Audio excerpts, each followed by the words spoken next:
Oke, kita mulai ya market review kita ya. Hari ini Kamis kita masuk ke dalam watchlist ya. Ini watchlist kita mungkin yang Selasa juga lumayan lumayan bagus ya. Hari ini Bank Indonesia ternyata membuat sebuah langkah yang cukup berani ya, di mana semua udah memperkirakan kalau dia bakal naikin suku bunga kan. Nah, tapi dia tidak menaikkannya, malah benar-benar tetap gitu ya. Jadi cuma ada beberapa negara di global ini yang masih tidak menaikkan suku bunga ya, dan itu sebuah langkah yang berani. Nah, kenapa Bank Indonesia berani? Nanti di hari Sabtu ya, Sabtu besok kita baru bicara mengenai datanya ya. Oke, nah sekarang kita mau lihat indeks harga saham gabungan sama seperti waktu hari Selasa kemarin. Ya, kita udah katakan bahwa kita sih harapkan, nah, ini harapan kita ya. Jadi semoga tidak sampai menjadi opini ya. Indeks itu ya di segitiga ini nih. Ya, jadi nanti dia mengerucut. Nah, habis itu nanti dia mau ke atas atau ke bawah. Ya, kita harapkannya seperti itu. Nah, sekarang sih udah cukup tenang. Lihat aja nih ya.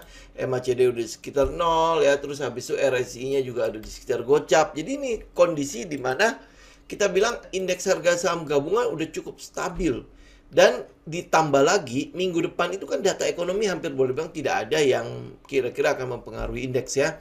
Nanti paling habis itu di awal bulan ya, kelihatannya kalau kayak inflasi masih terkendali segala macam, awal bulan juga kelihatannya masih akan cukup tenang ya untuk indeks harga saham gabungan. Moga-moga seperti itulah ya. Nah, di tengah tenangnya indeks harga saham gabungan dan beraninya Bank Indonesia, ya kita juga nanti akan melihat ya beberapa saham big cap yang kita mungkin mau incar. Jadi kalau kemarin itu kita baru ngincar saham-saham big cap yang berada di consumer goods ya, jadi yang defensive stock. Ya, saya nggak tahu teman-teman udah dapat seberapa ya ICBP, INDF itu udah kita mention dari pas bicara mengenai rotasi sektoral kan. Nah, itu juga terus habis itu ICBP sudah mulai naik, Mayora udah mulai naik, terus teman-teman kejar atau bagaimana? Atau saham-saham tersebut sudah ada di tangan. Kalau sudah ada di tangan, teman-teman tinggal hold ya, mungkin trailing stop, ikutin trading plan teman-teman lah. Oke, nah sekarang kita lihat ke depannya, mungkin hari Jumat besok sama sampai ke minggu depan. Kira-kira saham apa lagi yang bisa kita perhatikan? Oke, nah kita mulai ya satu-satu ya. Kita akan bicara dulu mengenai konstruksi. Ya, konstruksi ini mungkin kalau teman-teman yang sudah mulai curi start, saya ada postingan ya kalau tidak salah ya, ada beberapa yang kita incar kan, infrastruktur, CPO yang masih belum ya, kemudian ada infrastruktur yang masih berhubungan dengan telekomunikasi, dimana kalau Friends-nya udah mulai menghasilkan, bener ya, Friends udah mulai menghasilkan, kemudian kita bicara mengenai konstruksi itu berkaitan dengan IKN ya. Jadi ada keseriusan atau ketergesa-gesaan boleh katakan begitulah ya dari pemerintah untuk proyek ini harus selesai. Nah, moga-moga juga ya ini merupakan sebuah sentimen yang sudah mulai dibangun. Jadi saya udah jabarkan ya di postingan ya apa aja yang akan kita bangun di situ. Kemudian ada beberapa mengenai pelayaran. Jadi pelayaran si Eropa itu kan katanya sempat itu ya minta untuk dikirimkan lagi batu bara dan lain sebagainya. Nah, ini pasti harus ada ini kan melibatkan pelayaran kan. Nah, teman-teman udah tahu lah ya saham-saham apa yang harus teman-teman incar. Nanti kita juga bicara mengenai salah satu saham pelayaran di sini. Pertama kita lihat dulu WG. Ya, WG ini berarti anak usahanya si Wika ya. Ini tinggal teman-teman tungguin dia break. Ya, ini secara short termnya ini kan dia sudah berakhir nih ya. Kalau teman-teman apply 9 buying testnya itu, ini kan sebenarnya udah akhir nih. Ya, ini saya lihat minornya aja ya. Kalau teman-teman mau gambar dari sini juga bisa kan. Ya, ini saya lihat minornya aja deh. Kalau minornya teman-teman udah bisa mulai ini nih, kalau dia break, nah di situ udah bisa mulai melakukan cicilan. Cicil pelan-pelan lah. Sama mungkin saya udah bicara mengenai konstruksi ini udah cukup lama kan? Ya, nah di saat saya bicara itu saya cicil. Nah, berarti kalau saya cicil ya berarti setiap setup yang ada di daerah situ ya, di daerah setup yang saya lihat nih ya, kayak misalnya nih, ini daerah sini kan, di daerah sekitar 520 saya lakukan cicilan. Dari WG aja kita kan sebenarnya udah bisa kelihatan juga ya, kalau secara teknikal kan ini berarti stop loss-nya udah di bawah situ. Ya, nah karena udah kelihatan, terus habis itu kita punya alasan lagi untuk beli. Ya, ini begitu dia break trendline, ini ada alasan untuk kita beli. Ya, kemudian kalau teman-teman analisa sentimennya, memang sentimennya sudah mulai menguat. Ya, nanti di bulan Juli, Agustus mungkin udah akan masuk gedung-gedung apa saja yang akan dilelang.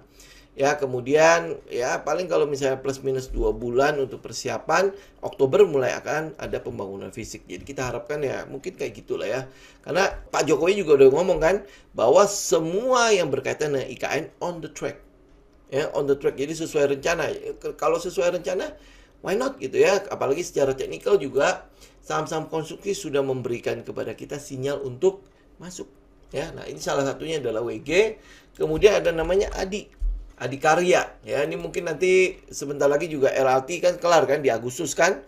Nah kalau RLT kelar harusnya ada tambahan dana ya buat si Adikarya, bener gak? Nah terus habis itu kelihatannya Adikarya juga akan menangani RLT atau monorail atau MRT yang ada di ibu kota negara. Tapi kalau kayak MRT kayaknya nggak mungkin si Adi lah ya. Dia spesialisnya sekarang kan RLT kan. Nah siapa tahu di ibu kota negara itu akan dibangun juga transportasi seperti itu kan. Nah teman-teman bisa lihat ya, si Adi ini hari ini atau besok lah ya 700-800 ya, kalau dia break ya teman-teman udah bisa beli, udah bisa buy lagi nih. Sebenarnya buy-nya kan di sini ya, pada saat dia break dari trendline, kemudian ini sempat pullback juga. Kemudian sempat ya sedikit-sedikit di situ ya, kemudian ada volume gede dan SOS bar di situ kan. Nah, kita tinggal ini saya lihat minornya aja ya, minornya dari sini nih. Ya 800 ya. 800 ya kalau dia break 800 teman-teman udah bisa ikut lagi ya untuk Adi. Tapi ingat ya, ini sentimennya masih untuk cukup panjang. Jadi ya perlu ada sedikit kesabaran lah ya, minimal ya. Bicara mengenai Agustus baru mulai kelihatan pemenang lelang ya kan. Oktober mungkin baru mulai kelihatan pembangunan fisik ya, kayak gitu-gitulah. Ya jadi akan terus sentimennya akan terus ada di sini lah. Ya, nah, kalau ibu kota negara berarti kan ini ada pembangunan yang berkaitan dengan konstruksi kan. Nah, teman-teman juga bisa lihat bagaimana dengan alat-alat berat. Jadi informasi yang kita terima, salah satu alumni kita kan ada di daerah situ ya. Maksudnya di sektor itu kan.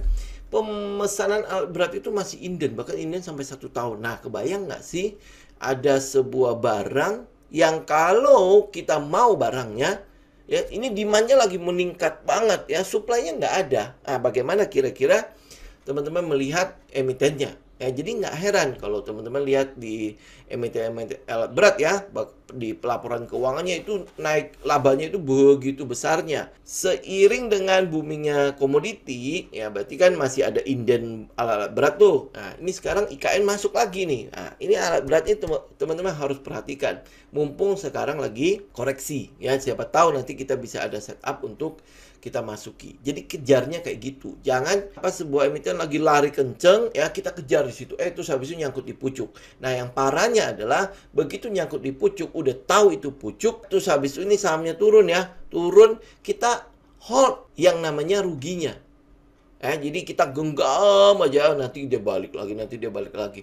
Teman-teman bisa lihat ya, kalau teman-teman ada mungkin di alat berat ya saat ini ya, mungkin dalam keadaan rugi dan teman-teman stay di situ, hold ya. Hold, harusnya kan kita holdnya adalah keuntungan, bener ya. Jadi kemarin ada salah satu ungkapan dari alumni itu ya, kita itu kadang-kadang berani rugi tapi nggak mau untung. Berani rugi tapi nggak mau untung ya, itu kebiasaannya kita. Jadi teman-teman tolong dibalik, karena itu bukan sesuatu yang menyenangkan kan.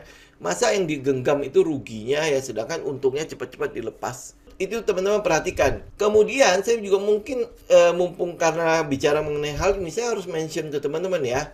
Kita tidak trading di saham yang sedang viral. Kalau teman-teman udah tahu sebuah saham yang sudah dibicarakan banyak orang, jangan di situ. Itu biasanya udah detik-detik akhir, mungkin udah di atas-atas ya. Ya, nah kalau dia udah di atas-atas, lu mau dapat untung banyak gimana caranya? Ya, jadi mulailah bikin PR-nya. Ini sebenarnya anginnya di mana? Kalau waktu itu kita bicara mengenai consumer, orang-orang nggak berani masuk ke consumer kan? Nah, kita udah bilang ada rotasi sektoral. Nah, di situ berarti apa? Kita mulai ada di awal, masih di dasar. Yang kita ambil kan harusnya saham yang harga bawah, jual di harga atas. Bukan harga di atas, pengennya jual lebih atas lagi. Nah, kayak gitu ya. Agak repot ya bagaimana teman-teman memilihnya. Ingat ya, jadi tolong diperhatikan pemilihan sahamnya. Yang ditanya itu selalu saham-saham yang sudah di atas. Jadi kayak misalnya kalau kita bicara mengenai pelayaran, teman-teman pasti menyebutnya SMDR dan Temas. Itu udah di atas. Kalau memang sentimennya masih ada, yang sudah di atas itu, yang sudah mahal, teman-teman harapin lebih mahal, ya itu agak susah kan? Jadi daripada seperti itu, karena sentimen ada di sektor itu, teman-teman cari, coba lihat mana yang lebih murah. Ya, murah dalam arti gini ya. Murah bukan arti murahan ya. Terus habis itu, oh pokoknya gua hajar aja semua saham-saham di sektor itu, gitu kan. Enggak ya. Jadi teman-teman lihat, oh kalau ini udah mahal, berarti dia leading kan. Nah, teman-teman lihat yang lagging tapi masih punya fundamental yang bagus, itu seperti apa? Yang mana? Nah, itu yang teman-teman incar. Kayak mungkin, ya kemarin lah, kayak misalnya SMDR, Temas, itu kan kita udah selesai dengan untungnya kan. Nah, kalau sentimennya masih ada, kita cari apa? Ada PSSI, ada Nelly kan waktu itu ya, kita sempat bahas seperti itu kan. Nah, teman-teman habis itu lihat pelayarannya seperti apa. Nah, demikian juga dengan konstruksi begini.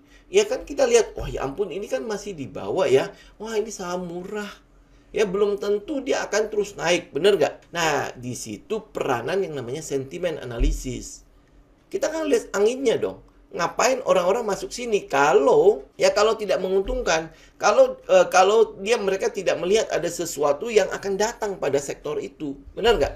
Ya, nah itu kurang lebih. Jadi kita nggak bisa katakan, oh kalau sahamnya turun terus, no ini saham murah nih. Nah, kita juga nggak beli begini. Ini kan namanya beli kita nangkap pisau jatuh ya. Dan itu belum tentu akan berhasil kan. Nah, kita kalau lihat konstruksi, teman-teman kalau misalnya lihatlah 9 buying testnya, teman-teman udah mulai lihat nih kayak misalnya Adi nih. Ini kan udah selesai ya. Ini kan tinggal kita menunggu periode konsolidasinya kelar. Nah, ini udah mulai keluar nih volume.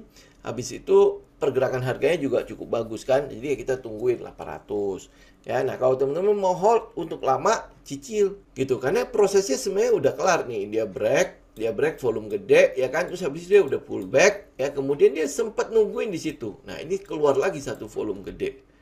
Ingat loh ya, menggerakkan harga itu pasti bukan orang-orang yang punya uang 1-2 juta toh. Dia mampu untuk menggerakkan harga, berarti mereka punya dana yang cukup besar. Ya kalau enggak ya, ngapain dia gerakin harga kan? Oke, nah kalau dia udah mulai masuk di situ, berarti ada alasan dia masuk situ. Kalau nggak, ngapain gue gelontorin uangnya cukup gede ke dalam saham-saham seperti ini, terus habis itu gue gerakin dia. Terus habis itu orang-orang tidak melihat ada apa di situ. Nah, teman-teman tertarik nggak untuk masuk ke saham-saham seperti itu? Kalau nggak ada katalisnya, nggak ada apa-apanya. Nah, habis itu Adi, kemudian ada satu lagi PTPP. Nah, ini kurang lebih ya incaran kita kalau misalnya lihat dari technical saat ini untuk konstruksi. Jadi PTPP tinggal tunggu dia break nih. Ya, jadi kalau dia udah break, nah itu teman-teman ikut aja di situ. Ini ya, PTPP ini kebetulan masih ada di sekitar trendline nih. Ya, ada di sekitar plafon. Apakah dia bisa break atau nanti dia masih akan pullback lagi. Nah, ini teman-teman tungguin. Ini konfirmasi ya. Kalau dia break, ini kebetulan besok juga Jumat. Ini naiknya juga nggak tahu banyak-banyak banget kok, sekitar 5% ya. Saham konstruksi rata-rata seperti itu ya, sekitar 5-6% hari ini kenaikannya. Ya, jadi kalau dia break ya teman-teman ikut di situ. Nah, nanti kalau ini break siapa tahu ada pullback, teman-teman tinggal atur bagaimana strategi teman-teman mau melakukan cicilannya. Ya, kalau dia nggak pullback gimana? Ya tunggu dia istirahat di atas baru teman-teman masuk lagi. Jadi nggak perlu harus teman-teman kejar-kejaran. Ya, jadi kayak misalnya nih ya, gue tunggu pullback. Oh, nggak pullback. Gue masuk aja lah. Gitu ya, tahu-taunya dia pullback. Ya kan? Atau misalnya, gue nggak masuk nih ya. Terus habis itu kita melakukan cicilan tunggu dia istirahat. Kalau nggak istirahat juga ya, gue masuk aja. Nggak usah terburu-buru, nggak usah tergesa-gesa. Ya kata orang, rezeki nggak akan ketukar kok. Ya kalau dia nggak istirahat di situ, ya sudah berarti rezeki lu cuma segitu. Gitu aja. Tinggal cek ke saham yang lain. Kita nggak perlu harus, wah ini gue belum masuk sampai cukup nih.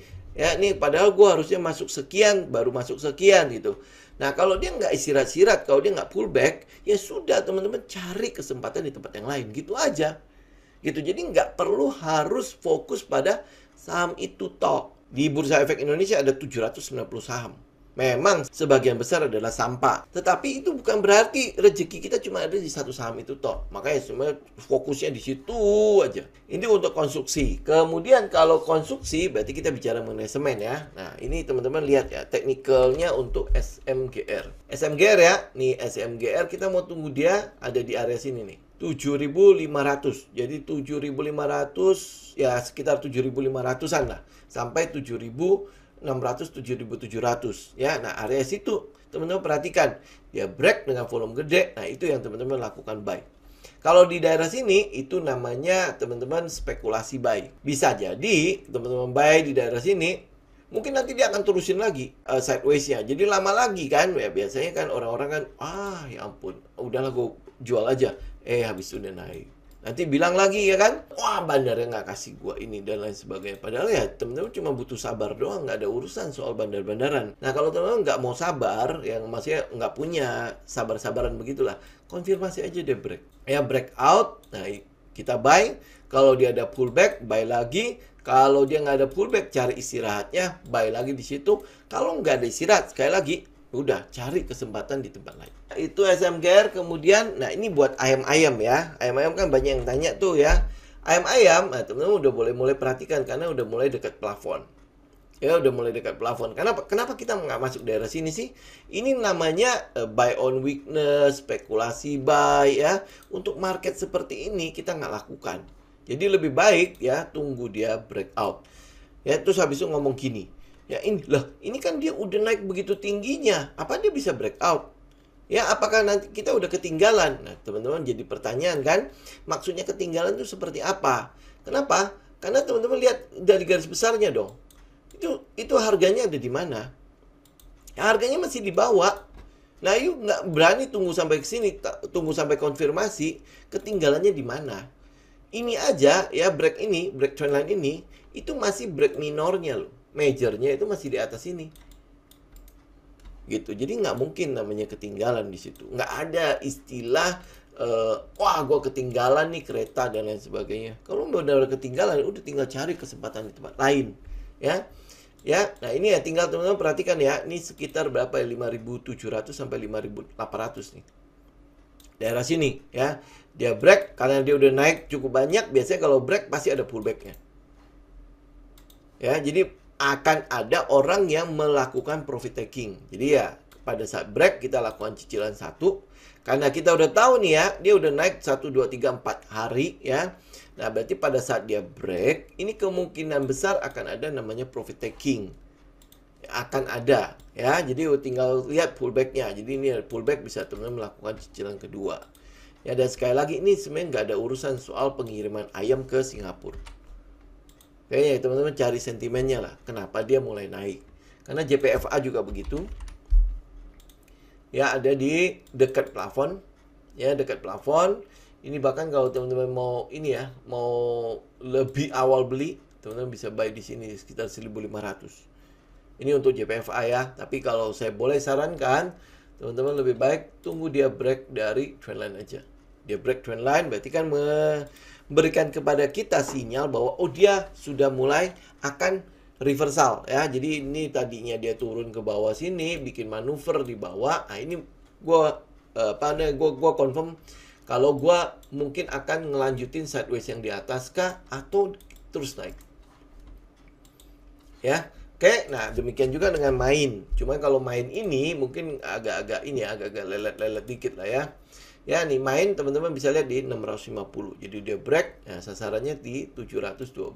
Main itu memang apa ya? Jalannya ya pelan-pelan kayak gitu ya. Jadi yang kalau teman-teman yang kurang kesabarannya ya memang tidak terlalu bagus untuk teman-teman masuk di main ya. Tetapi kalau misalnya teman-teman lihat ya dari teknikalnya, ini ada kesempatan buat teman-teman mulai melakukan cicilan. Nah, kalau kita udah bicara JPFA, Cepin, dan main semuanya bergerak di area yang sama, berarti sektor ini memang ada sentimennya. Nah, teman-teman tinggal cari sentimennya. Ya, satunya lagi WMUU kita coba lihat ya. Nih, WMUU. Nah, kalau untuk WMUU, dia mereka masih ada di sekitar support ya. Mungkin habis yang lain naik, baru dia mulai naik. Tapi yang jelas adalah karena dari market leadernya, Cepin, JPFA, itu sudah menunjukkan gejala adanya pergerakan, maka sektor ini pun ya kita yakini adalah ada sentimen di dalam situ. Ada sentimen yang akan mendasari pergerakan harganya. Ya, teman-teman tinggal search ya. Oke, ini ayam-ayam. Kemudian kita lanjut ya. Ini tadi konstruksi, kemudian ayam. Kemudian kita masuk ke sedikit mengenai pelayaran. Ini ada satu saham namanya SIP. Ya, SIP. Nah, SIP ini sebenarnya kalau boleh ya, teman-teman tungguin dia pullback aja. Ya, tunggu dia pullback. Kalau dia nggak pullback, berarti dia akan sideways di atas. Jadi lebih baik tungguin dia pullback. Ya, pullback atau dia breakout. Ya, jadi break lagi, lanjut lagi nih. Ya, baru kita buy. Tapi kalau enggak, lebih baik teman-teman tunggu dia pullback aja. Di sekitar 1165. Nah, ini untuk pelayaran. Ya, jadi saya nggak tahu bahas di sini. Kemudian kita masih punya namanya Avia. Ini Avia saya hanya mention aja karena hari ini udah breakout lagi. Ini udah breakout nih. Ya, cuman memang kita mau tunggu adalah volumenya. Makanya di atas itu ada satu plafon 845. Semoga dia bisa break dari 845 atau 850 itu dengan volume gede. Ya, jadi teman-teman tungguin ya di sekitar 850 untuk Avia. Walaupun di daerah sini teman-teman udah bisa melakukan cicilan ini. Ya udah mulai bisa apa ya kita bilang ya spekulasi buy lah atau mungkin buy on breakout di trendline ini. Ya, ini kan sentimennya cukup jelas ya, ada chat itu loh, chat kapal kalau tidak salah ya, bareng sama Adaro, keluarga Thohir. Ya teman-teman cek aja. Tapi ini secara fundamental juga sahamnya cukup bagus. Ini juga masih cukup baru ya. Baru IPO juga ya. Terus habis itu kita melihat bahwa ini ada satu setup di situ dan kita punya alasan untuk masuk secara teknikal. Oke. Kemudian ada Kuas. Nah, ini Kuas hanya mention aja ya karena ini sudah kita tungguin ya. Ini tungguin kalau teman-teman mau aman di break 95. Jadi break 95 baru teman-teman masuk ya. Tapi kalau teman-teman oke lah, ini kelihatannya stop lossnya kok jelas banget ya. Ya, oke, gue mau buy aja. Ya, gue mau buy. Ya udah, berarti teman-teman spekulasi untuk teman-teman buy di situ. Ya, jadi tapi tungguin, ini butuh sabar ya. Ini jangan lupa ya. Kemudian ada namanya PTDU. Nah, ini PTDU. Ya, dia kan udah naik, kena plafon, kemudian turun lagi kan. Nah, jadi teman-teman mau bagaimana? Pasti tunggu dia breakout aja. Yang jauh lebih baik tunggu dia breakout. Kalau beli di sini boleh nggak? Silakan teman-teman. Ini berarti stop loss teman-teman ada di bawah situ. Ya, kalau saya udah bicara stop loss, ini penting ya. Ini penting ya untuk melindungi modal kita. Ya, kalau udah kena stop loss, keluar. Jadi teman-teman tidak ada namanya big loss di dalam trading teman-teman. Oke. Kemudian ini Cimori saya hanya mention aja kalau teman-teman mau ikutan. Tapi ini saya harus katakan ya, likuiditasnya nggak gede. Jadi dia paling gede kalau lagi ramai itu sekitar 100 lot. Tapi kalau lagi sepi cuma 1 lot dan lain sebagainya ya. Ini ini udah habis bagi dividen dan lain sebagainya. Jadi saya cuma tinggal tunggu dia break. Ini sebenarnya udah break nih. Ya, cuman karena shadow-nya tidak terlalu bagus sama volumenya ya. Ya, kita tinggal confirm ini ya. Ya, sama volumenya. Itu volumenya sih udah cukup besar ya. Cuma ini akan ada shadow di sini. Jadi membuat pergerakannya mungkin tidak akan terlalu kenceng ya ke atas. Jadi mungkin saja akan ada pullback ke arah trendline. Ya, moga-moga aja dia bisa retest trendline terus habis itu mulai naik kembali. Ya, ini untuk Cimori. Ingat, likuiditasnya nggak terlalu gede-gede banget ya. Kemudian ada RMKE. Ini mungkin kalau teman-teman sudah pernah ikut sebelumnya, ini sekarang udah mulai siap-siap untuk ikut lagi ya. Ini tunggu breakout ya, breakout di sekitar berapa nih, 640-an ya, 640-an break. Nah, ini udah mulai lanjutin trend. Ya, udah mulai lanjutin trend lagi. Teman-teman bisa pakai ini, tiang ini untuk mengukur dia akan ke atas tinggi apa. Ya, RMKE. Jadi teman-teman bisa mulai perhatikan lagi, kasih trendline di situ buat memberikan kepada teman-teman, ini dia break. Nah, udah teman-teman ikut. Ya, RMKE. Kan kita udah mention RMKE itu di bawah sini kan. Ya, ini dari sini saya nggak tahu teman-teman udah dapat berapa. Ini harusnya kena stop trailing stop. Nah, ini sekarang kita udah mulai bisa perhatikan lagi karena dia udah selesai istirahat. Nah, kita mau tunggu dia breakout aja. RMKE ya. Kemudian ada IPCC. Ini juga saya cuma mention aja. Kalau teman-teman punya barang, teman-teman tinggal hold aja ya. Kalau belum punya barang, tunggu dia breakout aja di 675. Cuman ini udah naiknya udah lumayan lah ya, dari sekitar 500-an. Dari berapa nih? Sekitar 550 naik sampai ke 675, itu berarti sudah 125-an ya. Ya. Kenapa? Ini sebenarnya alasannya kita beli itu karena pada saat itu dia break nih. Dia break ini. Ya kan? Dia break, kemudian dia masih istirahat loh. Dia masih istirahat. Nah, sekarang dia udah di atas lagi. Nah, teman-teman ngapain di situ?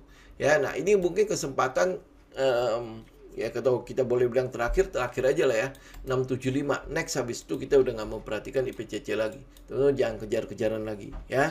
Kalau dia udah naik, udah biarkan dia let the profit run.